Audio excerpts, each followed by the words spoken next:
It's a real nice, satisfying feeling, especially for my wife and my children and my grandchildren. They can see how baseball over the long period has been good to us, and it's been, I'm proud of myself. I'm particularly proud of going in with Nick, who is like a baseball son to me, really, and we work so much together.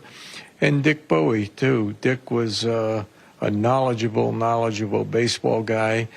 And I used to pick his brain when I saw him in big league clubhouses. I would actually ask him what the closer on the other team had. And if he knew, he would tell me, and it would be accurate. So I'm glad we went in together. I have to ask you about being such a great pinch hitter, because everyone talks about it. You talked about it today in your preparation, always being ready, and how you took pride in that. But can you take us through what it takes to be a good pinch hitter? And as you mentioned, you're always going to face the other team's best reliever. Yeah, it was, that's true. That's true. So many of my spot starts came against guys like Nolan Ryan, Gaylord Perry, Louis Tiant. Those were my spot starts, and my pinch hits were against the closers. Win or lose, ninth inning, it's me against the closer.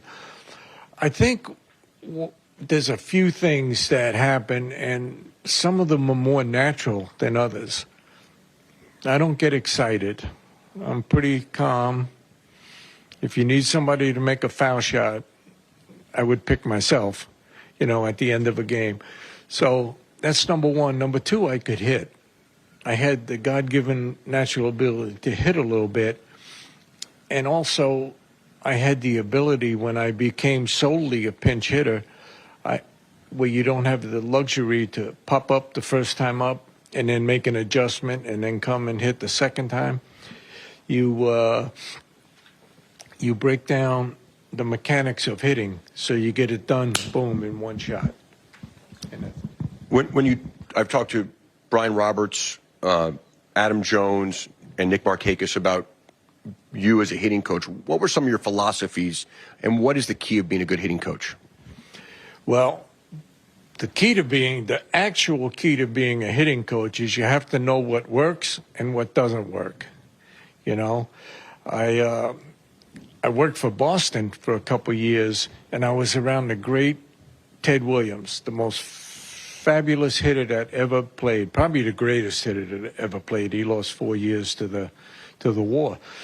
And Ted could not teach hitting. I loved him. Ted and I got along great. He could not teach hitting because he wanted everybody to hit the way he did. And I used to tell him, Ted, you're the greatest hitter ever happened. People don't have your eyes. They don't have your quickness. They don't have your hips.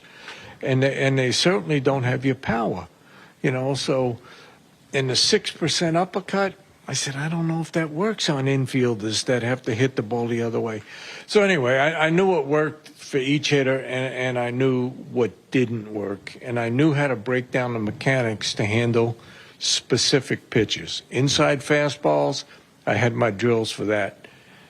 Outside sliders, I had my drills for that. Change-ups, there's a lot goes into being a hitting coach. And then you have to befriend the hitter